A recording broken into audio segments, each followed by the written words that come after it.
मुंबईतील नोकरी सोडून सिंधुदुर्गमधील अक्षय करतोय वडापाव विक्रीचा व्यवसाय। कोकणात रोजगार नसल्याने कोकणातील तरुण मुंबई किंवा इतर शहरात जातो, परंतु कणकवली तालुक्यातील अक्षय तरंगे हा 30 वर्षीय युवक मुंबईतील बँकेतील नोकरी सोडून आपल्या गावी येऊन MB वडापाव या नावाने वडापावच्या गाडीचा व्यवसाय सुरू केला आहे। लहानपणीच वडिलांचे चित्र हरपलेला अक्षय कुटुंबाची जबाबदारी असल्याने मुंबईत नोकरी करत होता, परंतु भाड्याच्या खोलीत व मुंबईत राहण्याची व्यवस्था नसल्याने तो कुटुंबासमेत आपल्या गावातच काहीतरी व्यवसाय करावे या हेतूने गावी आला व तो मुंबईतील नोकरी सोडून गावी आला। आर्थिक परिस्थिती बेताचीच असल्यानंतर गावी आल्यानंतर त्याच्या मामाच्या संकल्पनेने वडापावच्या गाडीचा शुभारंभ करावा असा त्यांच्या मनात विचार आला।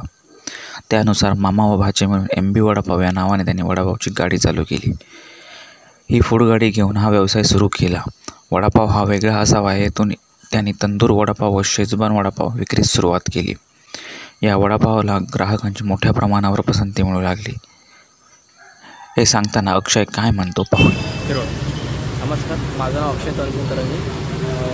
आम्ही एक वडापावची गाडी चालू केली MB वडापाव म्हणून। MB वडापाव मीन्स मामाने भाच्याने एक छोट्याशा संकल्पनेने ही गाडी चालू केली। मी मुंबईत कामाला होतो एक IDFC बँकेत। त्याच्यानंतर म्हणलं स्वतःचं काहीतरी करू, त्यामुळे मामाने मला संकल्पना दिली व त्या संकल्पनेतून आम्ही छोटंसं व्यवसाय चालू करू हे ठरवलं। आणि मामाचे काम होते जे सामान इलेक्ट्रॉनिक्समध्ये होते, ते जरा त्यांचे मालक एक्सपायर झाल्यानंतर कामं जरा कमी यायला लागले। त्याच्यामुळे काहीतरी नवीन चालू करायचं होतं, म्हणून ही संकल्पना मामाने सुचवली व त्या संकल्पनेतून आम्ही ही गाडी चालवली। मुंबईपेक्षा मला इथे खूप उत्पन्न चांगल्या प्रकारे भेटतं। दिवसाला नाही म्हटलं तरी 7,000 ते 8,000 रुपये खर्च होतो।